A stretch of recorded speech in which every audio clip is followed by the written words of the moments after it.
उधर नीतीश कुमार जाति जनगणना रिपोर्ट आने के बाद अपने विधायकों, मंत्रियों के साथ, सांसदों के साथ बैठक पर बैठक कर रहे थे और इधर उनके गृह जिला नालंदा का एक दलित युवक जो कि तमिलनाडु मजदूरी करने गया था, उसकी मौत हो गई। अब उसकी लाश आ रही है और उसके परिजनों का रो रो कर बुरा हाल है। उसके 2 साल के छोटे छोटे बच्चे हैं और उनके बच्चे को चेहरे को देखकर आपको दया आ जाएगी कि आखिर बिहारी मजदूर जो है वो मरने के लिए ही पैदा होता है, वो दूसरे राज्यों में जाता है मजदूरी करने और वहाँ से उसकी लाश वापस आती है। इस 2 से 4 मिनट की रिपोर्ट में हम तमाम बातें आपको बताने जा रहे हैं। मेरा ये चैनल सब्सक्राइब करें और मेरे हर अपडेट आपको मिले, इसके लिए बेल आइकन जरूर दबाइएगा।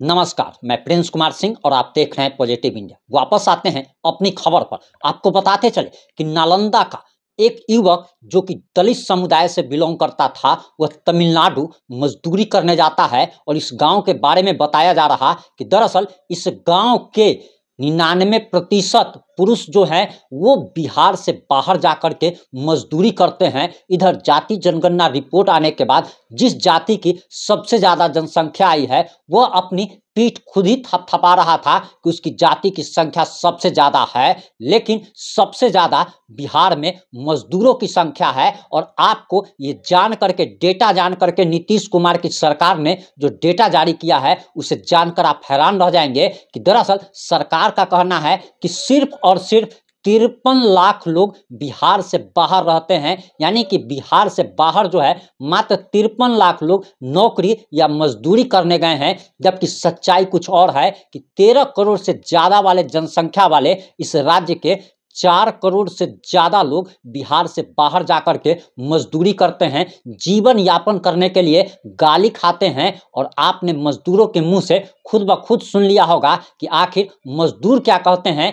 लेकिन एक दलित युवक की तमिलनाडु में मौत हो जाती है, उसकी लाश तमिलनाडु से बिहार आता है, उसका पार्थिव शरीर का दाह संस्कार तक कर दिया जाता है। लेकिन कोई भी दलित नेता, जो कि अभी आप कह सकते हैं कि मांझी का यानी कि मुसहर का नेता अपने आप को जीतन राम मांझी मानते हैं, मल्लाहों का नेता मुकेश सहनी अपने आप को कहते हैं, चिराग पासवान अपने आप को दलितों का नेता बताते हैं, लेकिन कोई भी नेता वहां पर मिलने के लिए नहीं जाता है। और लोगों का तो यहाँ तक कहना है कि अभी कोई चुनाव नहीं है, इसलिए नेता कहाँ से आएंगे। लेकिन इन लोगों के साथ जो भी होता है वो कहीं ना कहीं से सही भी हो रहा है, क्योंकि ये वही लोग हैं जो कि जात के नाम पर वोट करते हैं और जात के नाम पर नेताओं को जिताते हैं। तभी तो नेता के नज़र में जनता की कोई वैल्यू नहीं होती, क्योंकि नेताओं को पता है कि जाति के नाम पर ये लोग फिर से उसको वोट देंगे। और मनीष कश्यप ने जो नया बिहार बनाने का,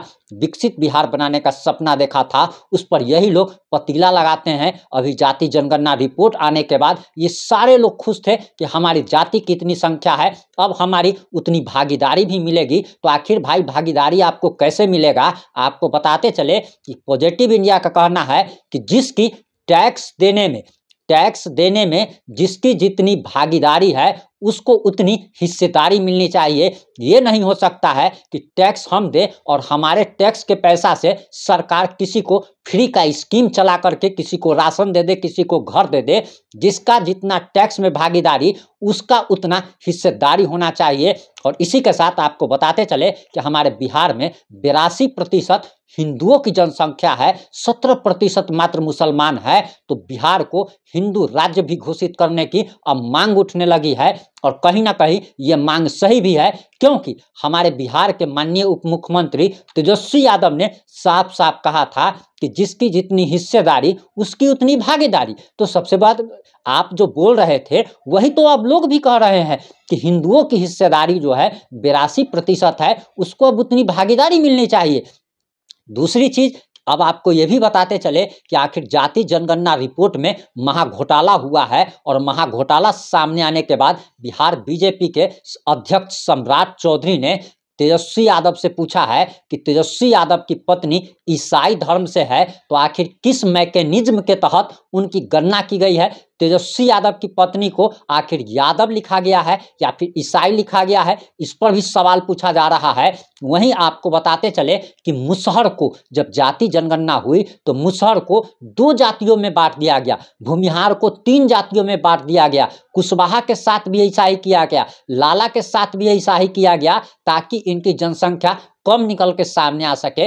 वहीं यादव में जो ग्वाला है, जो अहिर है, जो गरेरी है, इन सभी को, यानी कि यादव में 4-5 उपजातियां होती है, इन सभी को एक करके इनकी गिनती की गई, जिसके कारण इनकी संख्या जो है वो ज़्यादा निकल के आई है। वहीं आपको बताते चले कि अब ये भी सवाल उठने लगा है कि सबसे ज़्यादा टैक्स कौन देता है, सबसे ज़्यादा जो टैक्स दे रहा है, सबसे ज़्यादा भागीदारी उसकी होनी चाहिए, ना कि एक जो कमा रहा है उसको भागीदारी नहीं मिले और जो बैठ करके बच्चा जो पैदा कर रहा है उसको सिर्फ और सिर्फ भागीदारी मिले। यानी कि मेहनत करने वाले को कुछ नहीं मिलना चाहिए और जिसकी जितनी ज़्यादा संख्या है उसके आधार पर अगर मिलता है तो सबसे बड़ी बात यह है कि टैक्स देने वाले लोगों का कहना है कि अब हम टैक्स नहीं देंगे, और इससे ऐसा लग रहा है कि जैसे राज्य में और देश में गृह युद्ध भी छिड़ सकता है। वहीं आपको बताते चले कि सवर्णों से जमीन छीनने की भी बात हो रही है। इस पर सवर्ण आग बबूला है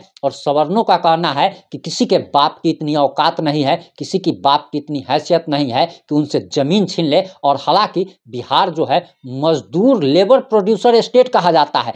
बिहार से बाहर जा करके अभी 4 करोड़ से, एक आंकड़े के अनुसार 4 करोड़ से ज़्यादा लोग बिहार से बाहर जा करके मजदूरी कर रहे हैं। इन सरकार का डेटा जरा देख लीजिए कि सरकार कहती है कि मात्र 53 लाख लोग बिहार से बाहर जा करके काम कर रहे हैं। आखिर ये कैसा डाटा है? आप अपने गांव के बारे में बताइएगा कि आपके गांव के कितने प्रतिशत और कितने लोग बिहार से बाहर जाकर के मजदूरी कर रहे हैं। आपको बताते चले कि बिहार के किसी गांव में अगर 10 घर है तो उसके 8 घर से बाहर जाकर के लोग मजदूरी करते हैं, और यही बिहार की सच्चाई है।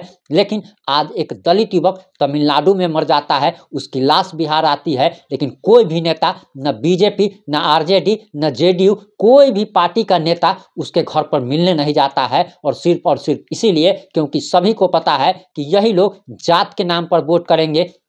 इनको विकास से कोई मतलब नहीं है, इनको इस बात से कोई मतलब नहीं है कि ये लोग मरते रहेंगे, ये लोग बाहर जाकर के मजदूरी करते रहेंगे। ये लोग कभी इस बात की मांग नहीं करेंगे कि बिहार में भी फैक्ट्री होना चाहिए, बिहार में भी उद्योग धंधे लगने चाहिए, ताकि इनके आने वाली नस्लों को बिहार से बाहर जाकर के मजदूरी ना करना पड़े। आपको क्या लगता है? आप क्या सोचते हैं? आपकी क्या प्रतिक्रिया है? आप अपनी प्रतिक्रिया जरूर दीजिएगा। कि आपको भी लगता है कि बिहार में अगला जो लोकसभा चुनाव होगा या अगला जो विधानसभा चुनाव होगा उसमें जाति के नाम पर वोट पड़ेगा? क्या आपको लगता है कि बिहार के लोग कभी उद्योग धंधे और विकास के नाम पर भी वोट करेंगे? आप जो भी सोचते हैं, जैसा भी सोचते हैं, अपनी प्रतिक्रिया देना ना भूलिएगा।